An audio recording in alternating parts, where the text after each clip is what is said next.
நேயர்கள் அனைவருக்கும் இனிய புத்தாண்டு நல்வாழ்த்துக்களோடு பிறக்கப் போகும் புத்தாண்டு உங்களுக்கு எப்படிப்பட்ட பலன்களெல்லாம் கொடுக்கும் அப்படின்னு பார்க்கலாம். 2024ஆம் ஆண்டு முதல் நாள் திங்கட்கிழமை பிறக்குது. இந்த புத்தாண்டு உலகம் முழுவதிலுமே இருக்கக்கூடிய மக்களுக்கு அனைவருக்கும் நல்ல சுகங்களையும் வாழ்க்கையில அனைத்து விதமான சந்தோஷங்களையும் கொடுக்குவதா இருக்கட்டும்.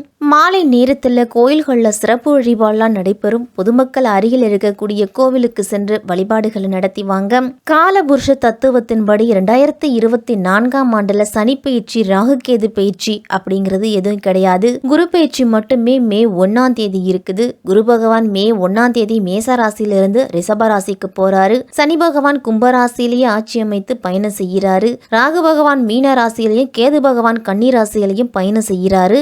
ஆங்கில புத்தாண்டான 2024 கன்னி லக்னத்துல பிறக்குது. அதோடு வருடம் பிறக்கும் போது சமயத்துல இருக்கக்கூடிய கிரக நிலைகளையும் நிகழ இருக்கும் கிரக மாற்றங்களையும் பார்த்தோம் அப்படின்னா இந்த ஆண்டு நல்ல மாற்றங்கள் நிகழக்கூடிய ஆண்டா இருக்கும். அதே சமயம் உலக அளவுல இயற்கை சீற்றங்களால பாதிப்புகள், பெரிய தலைவர்களோட உடல் ஆரோக்கியத்துல கவனம், இந்திய அரசியல்ல குறிப்பிடத்தகுந்த மாற்றம், அறிவியல்ல புதிய கண்டுபிடிப்புகள், மருத்துவத்துல இந்தியாவின் மதிப்பு கூடும், பிரபலங்களோட உடல்நலத்துல பாதிப்பு, வலைத்தள வளர்ச்சி அப்படின்னு அனைத்திலும் ஏற்றமும் மாற்றமும் எச்சரிக்கையாகவும் இருக்கக்கூடிய ஆண்டா இருக்கும். இந்த ஆண்டு முழுவதுமே எல்லோரும் பிள்ளையாரையும் பெரிய மகான்களையும் கும்பிட்டு வர்றது நல்லது. 2024ஆம் வருடம் வருவதற்கு இன்னும் ஒரு சில நாட்கள் தான் இருக்குது. அந்த வகையில இந்த ஆங்கில புத்தாண்டு 12 ராசிக்காரர்களுக்கும் எந்த விதமான பாக்கியங்களை கொடுக்க போகுது அப்படின்னு விரிவாவே பார்க்கலாம்.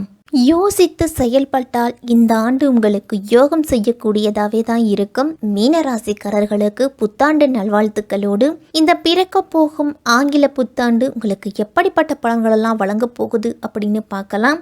7 சனியின் ஆதிக்கத்தோட பிறக்குது மீனராசிக்காரர்களுக்கெல்லாம். உங்கள் ராசியிலேயே ராகுவும் 7ஆம் இடத்துல கேதுவும் சர்ப்ப கிரகங்களோட ஆதிக்கம் மேலோங்கி இருக்குது. அதனால எதையும் துணிந்து செய்ய முடியாது.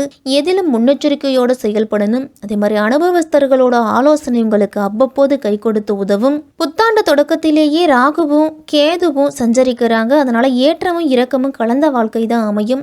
வரவும் செலவும் சமமாகி போகலாம். உங்களுக்கு பண நெருக்கடி அதிகரித்து கடன் வாங்கக்கூடிய சூழ்நிலை கூட வரும். இருந்தாலும் உங்க ராசிநாதன் குரு பகவான் தனஸ்தானத்துல இருக்கிறதால தேவைக்கு ஏற்ப தொகை அப்படிங்கிறது கிடைக்கும். பாக்கியஸ்தானத்துல புதனும் சுக்கிரனும் இருக்கிறதால தொழில் மற்றும் உத்தியோகத்துல எல்லாம் திடீர் முன்னேற்றம் உண்டு. தொழில் ஸ்தானத்துல சூரியன் செவ்வாய் சேர்க்கை இருக்குது. அதனால அரசு வழியில நல்ல ஆதாயம் கிடைக்கும். அரசு வேலைக்கு முயற்சித்தவர்களுக்கெல்லாம் அது கைகூடும். பொது வாழ்வில் இருக்கிறவங்களுக்கெல்லாம் அதிகார அந்தஸ்து அப்படிங்கிறது உண்டு. 7 சனி முதல் சுற்றாவோ 3வது சுற்றாவோ இருந்துச்சு அப்படின்னா எதிர்பாராத விரயங்களும் இன்னல்களும் அதிகரிக்கும். அதே 2வது சுற்றா இருந்துச்சு அப்படின்னா ஓரளவு உங்களுக்கு நல்ல பலன் உண்டு. எப்படி இருந்தாலும் விரயச்சனின் ஆதிக்கம் இருக்கிறதால ஒவ்வொரு சனிக்கிழமையும் விநாயகர், அனுமன், சனி பகவான் வழிபாடு மிக மிக அவசியம் மீனராசிக்காரர்களுக்கெல்லாம். இந்த ஆண்டு மீனராசிக்காரர்களுக்கெல்லாம் ராகுவால எதிர்பாராத நேரத்துல பொருள் வரவு, பண வரவு இதெல்லாம் உண்டு. ஆனா முதல் பாதியில குருவால நிதி நிலைமை சீரா இருக்கு உங்களுக்கு. 2ஆம் பாதியில பெரிய முன்னேற்றம் அப்படிங்கிறது இருக்காது. செவ்வாய் உங்க ராசிக்கு சாதகமா செல்லும் போதெல்லாம் பணத்தட்டுப்பாடு இருக்காது. ஆனா விரயச்சனியால எதிர்பாராத செலவுகள்லாம் ஏற்படும். குறிப்பா வயதுல முதிய மீனராசிக்காரர்களுக்கெல்லாம் மருத்துவ செலவு அதிகம் ஏற்படும். வரவுக்கு மீறி சில சமயங்கள்ல செலவு அப்படிங்கிறது உண்டு. தொழில் ஸ்தானாதிபதியா இருக்கக்கூடியவர் குரு ஆண்டின் முதல் பாதியில லாபகரமான அமைப்புல இருக்கிறதால லாபத்தை கொடுப்பாரு. 2ஆம் பாதியில உங்களுடைய முயற்சிகளுக்கு ஏற்ப பலன் அப்படிங்கிறது உண்டு. குருவின் பார்வையால வியாபாரிகள், தொழில் செய்யறவங்களுக்கெல்லாம் நல்ல லாபகரமான ஆண்டா இருக்கும். மீனராசிக்கு 7 சனி நடந்தாலும் வெளிநாட்டு யோகம் அப்படிங்கிறது சிறப்பாகவே இருக்குது. உயர்கல்விக்காகவோ அல்லது வேலைக்காகவோ வெளிநாட்டு முயற்சி எடுத்துட்டு வந்தீங்க அப்படின்னா இந்த ஆண்டு அதற்கான வாய்ப்பு அப்படிங்கிறது கிடைக்கும். ராகு மற்றும் கேதுவோட அமைப்பால திருமண யோகம்லாம் உண்டு. ஆண்டின் 2ஆம் பாதியில குருவின் பார்வை 7ஆம் வீட்டுல இருக்குது. இந்த 2024 குரு பயிற்சிக்கு பிறகு 7ஆம் வீட்டுல இருக்கிறாரு குரு. குருவோட பார்வையால திருமண யோகம் கைக்கூடி வரும். காதல் திருமணம், வேற்றுமொழி காதல் திருமணம், அதே மாதிரி வெளிநாட்டவர்களை திருமணம் செய்வது, இது எல்லாமே இந்த காலகட்டத்தில் நடக்கும். மீனராசிக்காரர்களுக்கெல்லாம் திருமணம், காதல் எல்லாம் கேதுவால சோதனைகள்லாம் வரும். அதனால எந்த பிரச்சனையா இருந்தாலும் ஒரு புரிஞ்சுக்கிட்டு பேசி தீர்க்க முயற்சி செய்யணும். வியாபாரிகளுக்கெல்லாம் நல்ல முன்னேற்றம் கிடைக்கும். அதே மாதிரி போட்டியாளர்கள் வாடிக்கையாளர்கள்லாம் உங்களுடைய வசமே ஈர்க்க முடியாதது போல நினைப்பீங்க. அவங்களை எப்படி திருப்திப்படுத்தலாம் அப்படிங்கிறதுல மட்டும் அதிக கவனத்தை செலுத்தணும். அளவுக்கு அதிகமாக கொள்முதல் செய்யும் பொழுது கவனத்தோடு இருக்கணும். ஒருத்தர் நம்ம கடன் வாங்கணும் அப்படின்னா அவர்களிடத்துல கடன் தொகையை செலுத்துவதில் கரெக்டாக இருந்துக்கணும். ஒருத்தர் கொடுக்குறோம் அப்படின்னு வாக்குறுதியை கொடுத்துட்டோம் அப்படின்னா அந்த வாக்கை நம்ம காப்பாற்றிக்கிறது தான் நல்லது. அவங்களுக்கும் சிரமத்தை கொடுக்காது, மீனராசிக்காரர்களும் அதிகமாக கஷ்டப்பட வேண்டியதில்லை. கலைத்துறையில் இருக்கிறவங்களுக்கெல்லாம் புதிய வாய்ப்பு அப்படிங்கிறது உண்டு. பொருளாதார நிலையில நல்ல முன்னேற்றம் கிடைக்கும். உங்களுக்கு உங்களுடைய வாழ்க்கைக்கு தேவையான வசதிகளை எல்லாத்தையுமே பெருக்கிக்குவீங்க. வண்டி வாகன வசதிகள்லாம் உண்டு. விருதுகளும் பாராட்டுகளும் கூட கிடைக்கும். கிடைத்த வாய்ப்பை மீனராசிக்காரர்கள்லாம் பயன்படுத்திக்கணும். நேரத்திற்கு உங்களுடைய வேலைகளை முடிச்சு கொடுத்து நல்ல பெயர் எடுப்பீங்க. சக கலைஞர்களுடெல்லாம் பகைமை ஏற்படுத்துவதை தவிர்த்துக்கணும்.